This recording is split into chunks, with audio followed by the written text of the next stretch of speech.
Okay.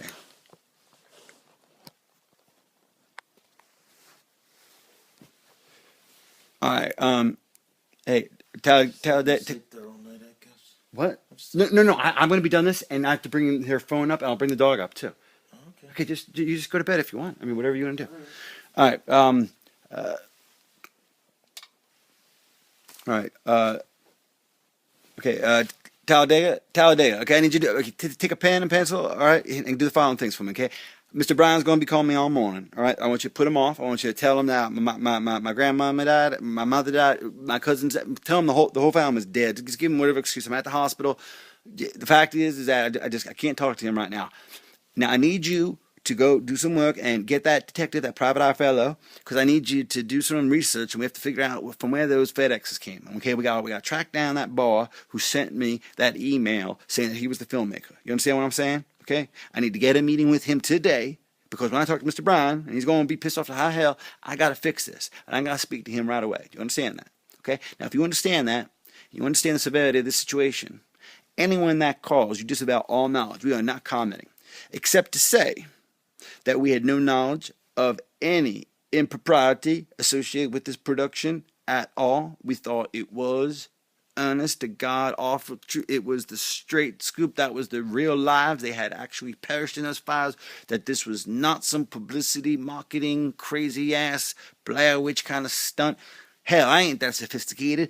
It was all just happenstance and hoodwinkling and hoodwinking and the wool over my eyes and all that other shit. So just whatever you have to say, just we didn't do it. You know, that's all I can say to these people. We had no knowledge of this, and that's damn truth. You know that because you've been. How long you been with me now? What now?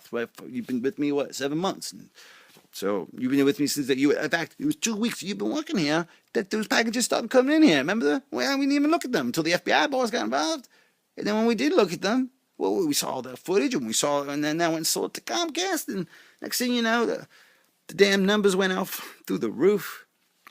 And apparently this is what happened. Turns out that one of the kids that died, this is a daddy. He was a very powerful man. He was a South Carolina senator actually, and he got those FBI boys involved, and they did the tracking down and talking to everyone. They found out that now a couple people actually left the party that wasn't aware that they'd actually put too many bodies, too many.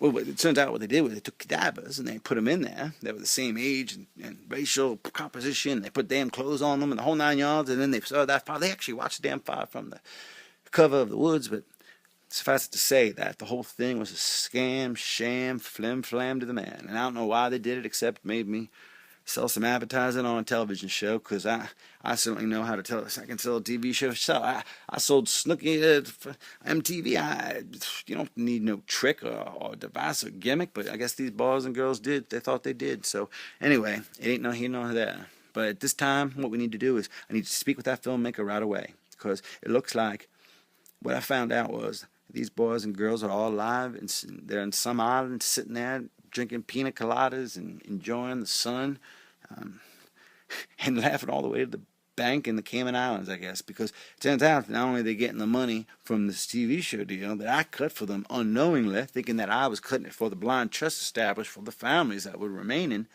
turns out that they were controlling it the whole time.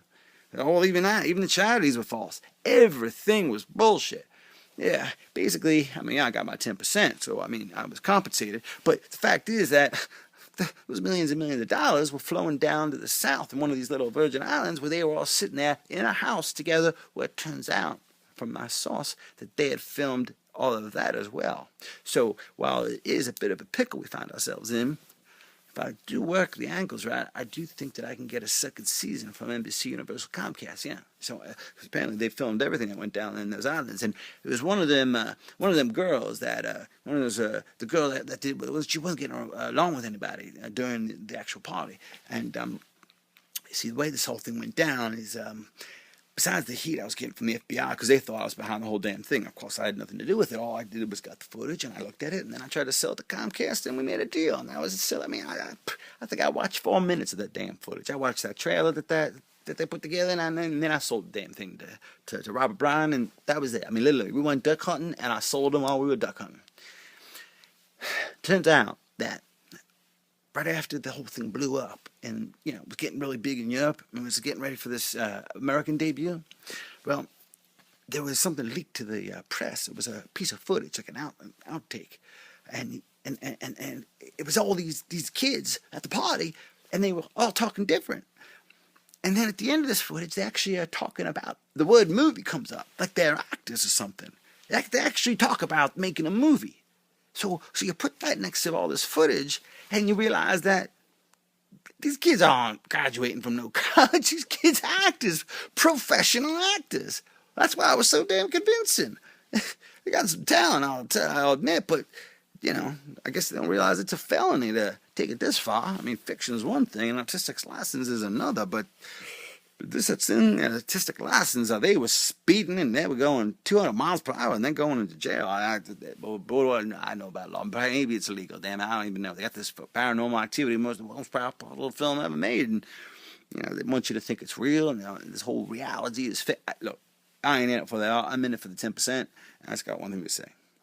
There's a one silver lining to all this is I get a hold of that filmmaker, and I get him to sign for these next seasons. I get the season of them down and all the fractured relationships and strained reliances and survivor-like coincidences and all these things and dramas and conflicts that I'm sure that occurred with some probably very favorable lighting conditions in the southern hemisphere where I believe they're located right now. So we got a hold of that. And we also have an option for that third season, which I think would follow the trials, because obviously there's a mastermind. We just have to identify who the mastermind is. Obviously, one of the people that are involved. I mean, one of those actors must have been the director-producer, if you will. But I do have a line on the man who I don't think was in the party, who actually controlled the cameras remotely from some type of studio and then did the editing, and he was the one that was sending them to me. I guess he knew I'd buy it. And he knew about my relationship with you. He knew we both came from the same parish in Louisiana, the whole damn thing. So I think these were set up, the whole thing, the whole 9 yards. And look, I got moving boxes surrounded me because I'm out of this town. I made enough money off this deal. I can go retire and just sit on the bayou and eat my crawfish, and I'm happy doing that. And I got my hounds, and I'll be fine. But I gotta set this right. And the way I set it right is this: I find that filmmaker. I found out what the hell he's doing, what he was thinking. And when I find that filmmaker and find out what the hell he was thinking, I find out if they were really trying to do something wrong here or if it just was something that just got out of control. I don't know yet, but all I know is, and I guess they don't really understand the lives and the business and the bottom line that they're going to affect. They also may not realize the millions and millions of dollars we're going to make from all this. But again, there may be some moral and legal issues that we may have to deal with that supersede the profitability perspective. So to summarize, we need to get a hold of that filmmaker.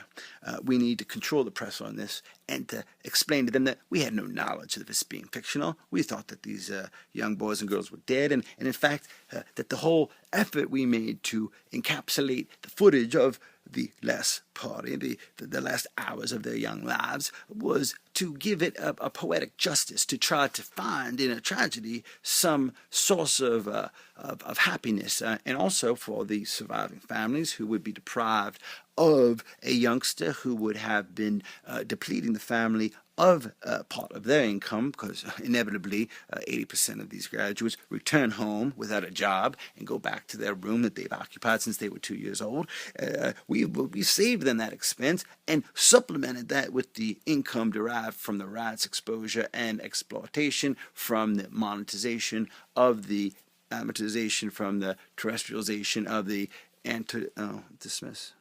I ran out of battery.